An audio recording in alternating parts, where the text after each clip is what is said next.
Hi అండి. ఈరోజు నేను కద్దు కీర్ చేయాలనుకుంటున్నాను. కద్దు కీర్‌కి కావాల్సిన పదార్థాలు సొరకాయ, సాబుదానా, షుగరు, పాలు, నెయ్యి.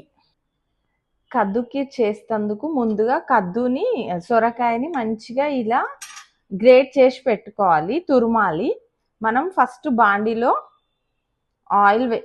నెయ్యి వేయాలి కొంచెం. స్టవ్ వెలిగించి బాండీలో నెయ్యి వేసి కాజు వేసాను. కాజు కొంచెం వేగాక చెప్పు ఏదో ఏదో చెప్పు. A few moments later. మనము ఇది తురిమి పెట్టుకున్న కద్దు వేసేసుకోవాలి.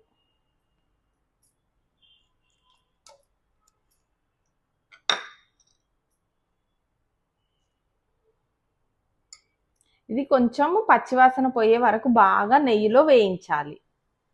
ఆ తర్వాత చూస్తుడు సొరకాయ తురిమి పెట్టింది బాగా నెయ్యిలో వేగుతూ ఉందండి. ఇది ఒక 5 minutes ఇలాగే మంచిగా మగ్గాలి. నెయ్యిలో వేగాక మనము అవసరమైన పదార్థాలన్నీ వేయాలి. కొంచెం షుగర్ యాడ్ చేస్తాము. అలాగే సాబుదానా కూడా కలిపేసి పాలు పోసి ఒక 10 minutes బాగా ఉడికించాలి. మనకి సొరకాయ కొద్దిసేపు బాగా ఉడకాలి. సొరకాయ సాబుదానా ఉడికేలోపు మనము పక్కన మంచిగా పాలు కాచుకోవాలి. పాలు చిక్కగా బాగా దగ్గరకు వచ్చేదాకా బాగా మరిగిస్తూ ఉండాలి. ఈరోజు నాకు కొంచెం వేడి చేసిందండి. అయితే సాబుదానా కద్దు సొరకాయ చాలా మంచివి కదా హెల్త్కి. అందుకనేసి కద్దుది స్వీట్ చేస్తున్నాను. మీరు కంపల్సరీ ఈ స్వీట్ చూసి ఇంట్లో ట్రై చేయండి. ఇప్పుడు కద్దు మంచిగా సొరకాయ బాగా వేగుతుంది. వేగేటప్పుడు మనము సాబుదానా కూడా నానబెట్టుకున్నాం కదా, ఇది కూడా వేసేసేయాలి. వేసి షుగర్ వేయాలి. ఒక 10 నిమిషాలు బాగా ఉడికించాలి. ఆ తర్వాత చూపిస్తాను. ఇప్పుడు ఈ ఫ్రై అయిన దాంట్లో మనం 1 గ్లాస్ షుగర్ వేయాలి. వేసి మంచిగా కలిపేసి ఇప్పుడు నానబెట్టుకున్న సాబుదానా వేసేస్తున్నాను.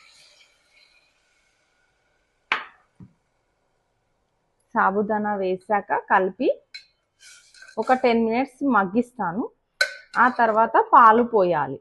ఇది బాగా ఉడికాక పాలు పోస్తాను. చూడండి, కద్దు చాలా బాగా ఉడుకుతుంది. ఎంత బాగా ఉడుకుతుందో. సాబుదానా కూడా బాగా ఉడికిపోయాయి.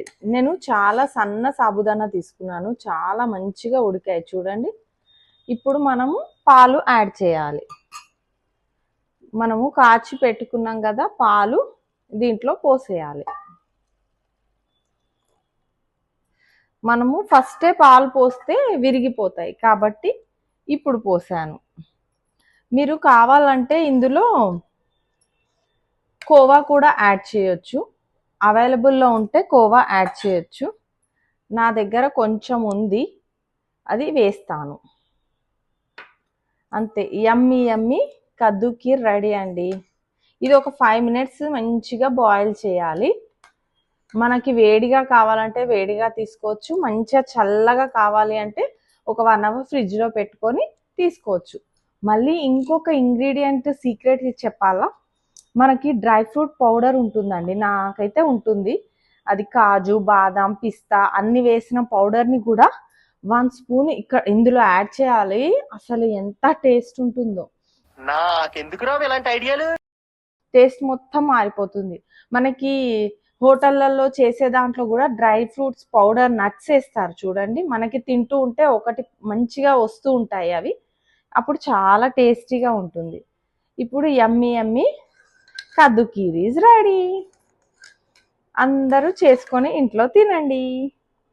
Bye. Thank you. Okay, bye friends.